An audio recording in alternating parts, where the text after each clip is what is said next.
Hi guys, my name's Jack. Some of you have met me, some of you might not have met me due to the pandemic that we've been going through recently. Basically, I just want to introduce this as a few devotionals that we're going to be doing as we lead up to Easter. And we all know what happens at Easter, guys. We know that sermon. But we're just building our way up to this. We're going to do about 5 devotions, walking our way through the last few chapters of Matthew. So nonetheless, I'll get started. So I'm going to be reading from Matthew 26, verses 57 to 68, okay? So this is Jesus before the Sanhedrin, okay? I find this set of verses are very handy if you imagine yourself as like a fly on the wall. Imagine yourself in this room. It helps build the picture. Don't do this if you're driving because you probably need to look at the road. But if you're not, go ahead. Okay, so Jesus before the Sanhedrin. Those who had arrested Jesus took him to Caiaphas, the high priest, where the teachers of the law and the elders had assembled. But Peter followed at a distance, right up to the courtyard of the high priests. He entered and sat down by the guards to see the outcome. The chief priests and the whole Sanhedrin were looking for false evidence against Jesus so they could put him to death. But they did not find any, though many false witnesses came forward. Finally, 2 came forward and declared, "This fellow said, I'm able to destroy the temple and build it in 3 days." The high priest stood up and said to Jesus, "Are you not going to answer? What is this testimony that these men are bringing against you?" But Jesus remained silent. The high priest said to him, "I charge you under the oath by the living God. Tell us if you are the Messiah, the Son of God." "You have said so," Jesus replied. "But I say to all of you, from now on you will see the Son of God sitting at the right hand of the Mighty One and coming on clouds of heaven." Then the high priest tore his clothes and said, "He has spoken blasphemy. Why do we need any more witnesses? Look, now you have heard the blasphemy. What do you think?" "He is worthy of death," they answered. Then they spat in his face and struck him with their fists. Others slapped him and said, "Prophesy to us, Messiah. Who hit you?" That's the end of that.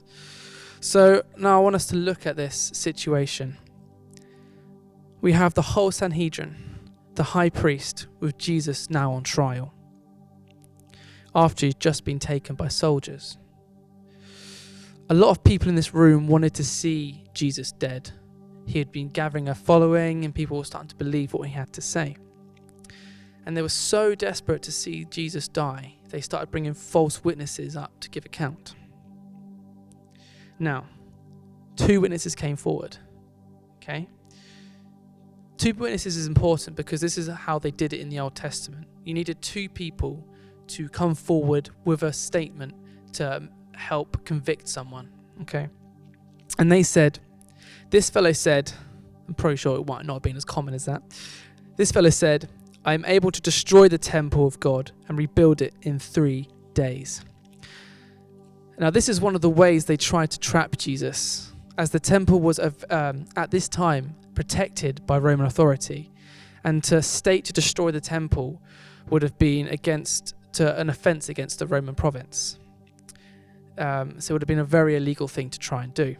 But this attempt was unsuccessful because Jesus remained silent, which helped his case in this circumstance. But stating this is not also just an offence against the Roman Empire, but also offence against the Jewish people. Destroying the stone and gold it wasn't just mere material. It was more than that. It was destroying the national pride. It was destroying the Jewish hope. This is all they had left was their temple. To state that Jesus would destroy it would both be sacrilege and treasonable. But we all know that's not what Jesus meant. Jesus didn't mean to destroy it in the physical sense. But then they quickly changed their argument as Jesus remained silent. They then attacked the claim of being Messiah and asked him, "Are you the Messiah?" And then Jesus replies, "You have said so.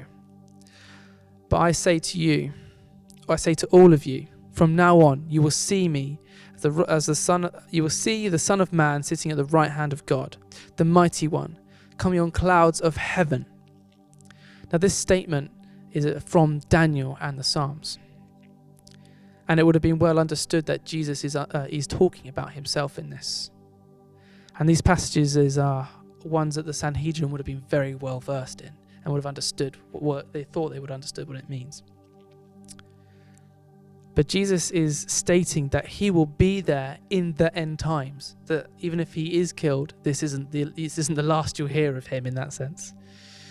This triumph will overcome his current humiliation in this courtroom.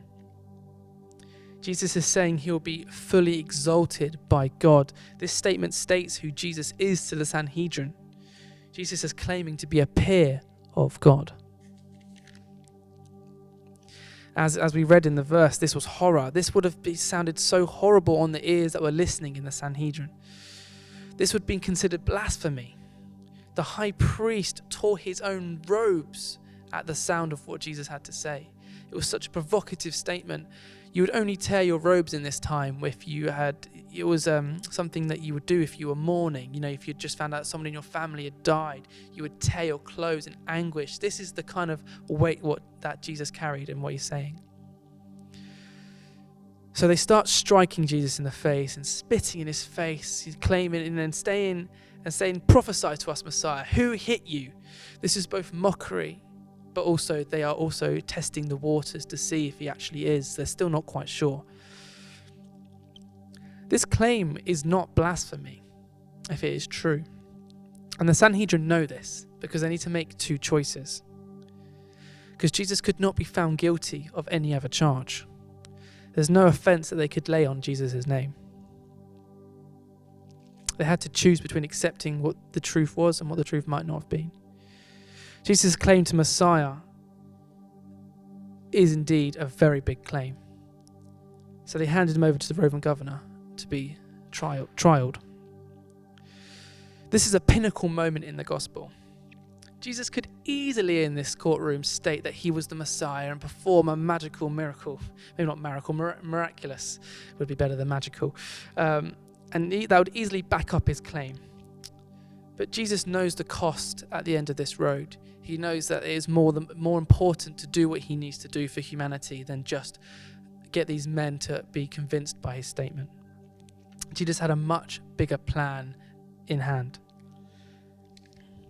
The Sanhedrin had been observing Jesus for a few years now, and they could have easily seen Jesus perform miracles and heal people and give amazing teachings in the synagogues, but they chose not to accept it and went to great depths to try and stop Jesus. But in this was their own greatest misfortune, as Jesus took sin and death to the grave as a result of this.